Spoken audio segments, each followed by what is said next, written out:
Good morrow, keyboard nerds. Today we're going to be unboxing, sound testing, and reviewing the Epomaker? Doesn't matter. TH80 Pro. They have a lot of different keyboards in the TH80 series. This is the Pro.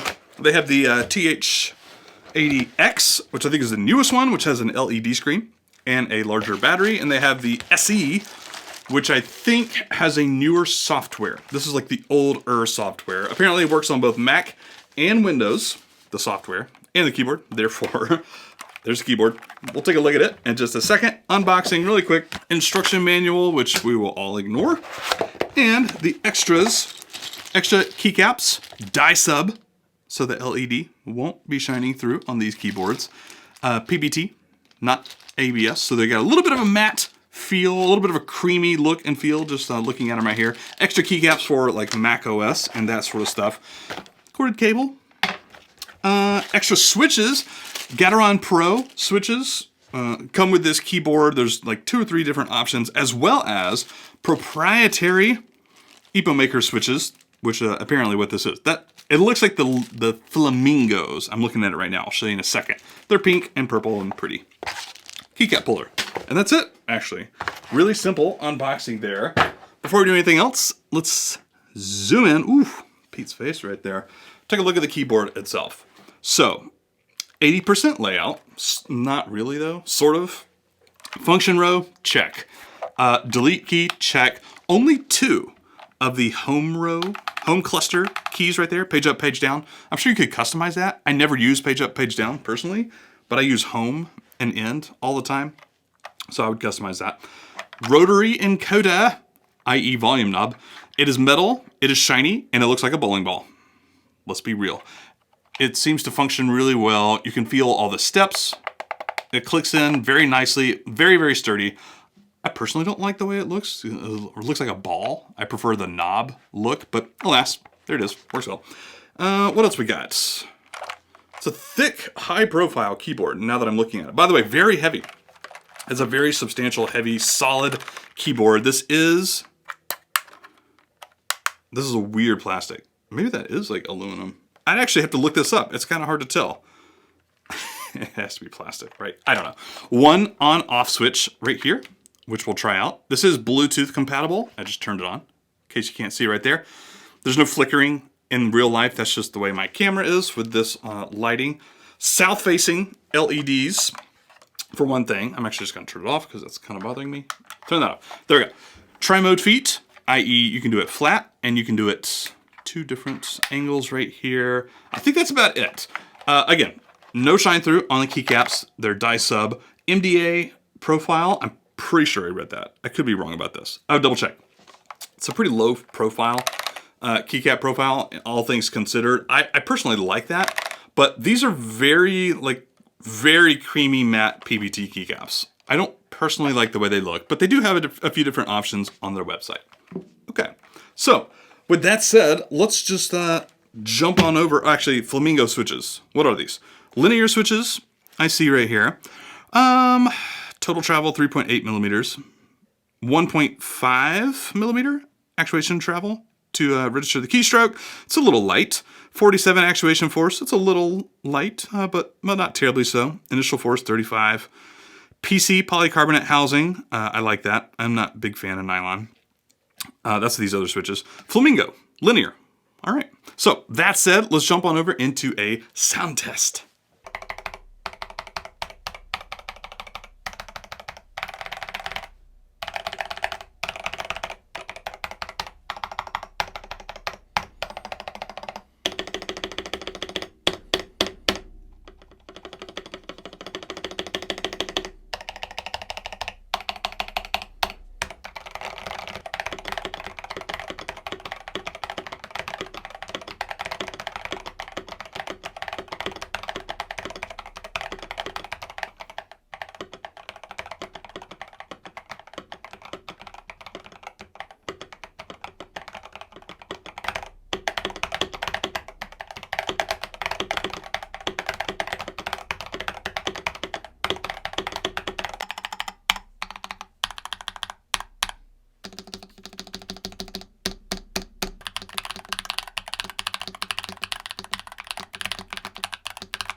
All right, time for Pete's thoughts, of which I have both pros and cons.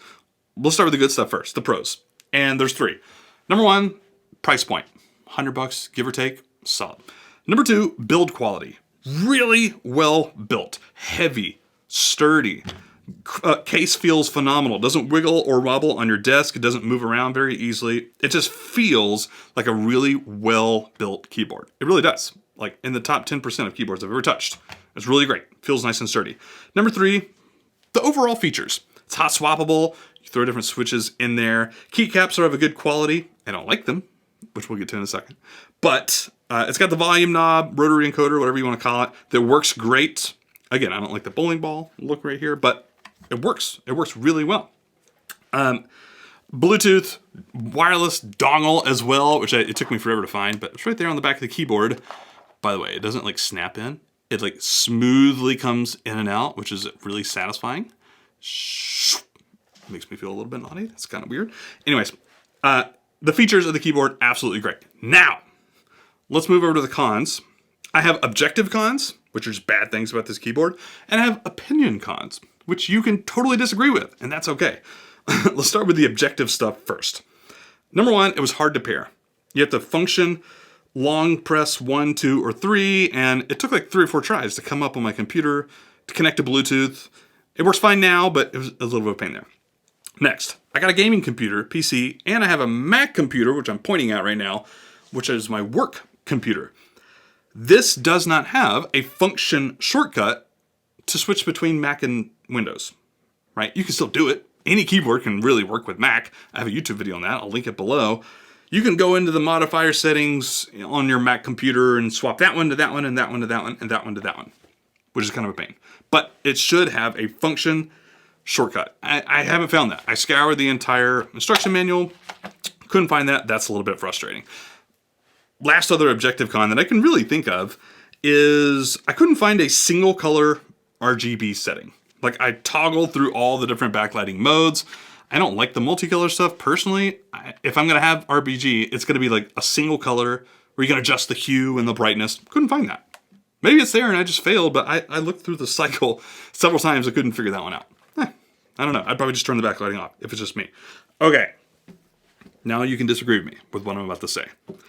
I don't like the way this sounds and feels. Sorry. Epomaker. So I hate the word thocky. That doesn't mean anything. People use that for like a million different keyboards. It's kind of sad. But low end, deeper, more resonant. I'm going to hit some keys here. That could generally be used to describe this keyboard. For me, it feels and sounds a little too hollow. A lot of keyboards have a difference between the keys and the spacebar. Spacebar is louder, spacebar is deeper. That's pretty normal, but this is a pretty big difference, and it just feels a little hollow to me. It's almost like there's too much space between the bottom of the keyboard and the keycaps. There is a very small layer of foam in the very bottom of this thing, from what I understand. I'm not actually going to take it apart for this video. I don't feel the need to do that, but it feels a little hollow. I'm not going to lie. Switches, the flamingo things, I'm kind of digging.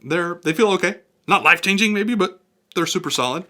But the entire keyboard itself just feels a little bit hollow to me. Resonant, a little bit too resonant. It's deep, etc. Now, if you like the way that sounds, if you watch this video, if we watch some other YouTube videos and you like the way it sounds, by all means, it's gonna sound like that in real life, and you can disagree with me. Personally, I am a more higher end tone, tappier, crispier keyboard type of guy. That's just me. If you like the way this sounds, by all means, go for it. Too resonant, too hollow, a little bit too low for my taste. Last thing I don't like personally is the keycaps. They have a few different designs. I like the MDA profiles. I don't mind iSub PBT. The backlighting doesn't shine through them or whatever. But this color scheme right here, I just really want to turn that Bluetooth off. It's annoying me. I'm just not digging it personally. If you like it, by all means, go for it. It's too creamy to me. These are very matte feeling and looking keycaps anyways. PBT keycaps often are, but on top of that, they're just like a creamy feel. I don't really like that personally. Just my opinion. There you go. I still think it's a decent keyboard for the price. I really do. Like 90 bucks, 100 bucks. It's really well built. And, ooh, almost broke my laptop. I'm not gonna break the keyboard. This thing's like a monster truck. But Everything works really well. The flamingo switches, I actually think I kind of like. I wish that I might take this apart, do a little bit of a tape mod. That's actually what I would do. If this was going to be my only keyboard I used, I'd take the thing apart. I would do a little tape mod on the underneath of the PCB. I have a video on that as well. You can go look that up. That would make it a little bit more poppy, a little bit more higher end and creamy sounding than the lower resonance, I think. I would do that for this keyboard. I wouldn't use it as is. But if you like the sound, there you go. All right, I think I'm going to call it quits for this review video. Let me know in the comments what you think of the TH80 Pro. If you have one, I would love to hear your thoughts as well. Until next time, my friends, I hope you have a lovely day. Happy thocking. I don't like that word. It's a weird verb, right? It's not just me, right? Am I the only keyboard YouTuber that thinks this about the word thocky? I don't think so. It's not just me. Have a good day.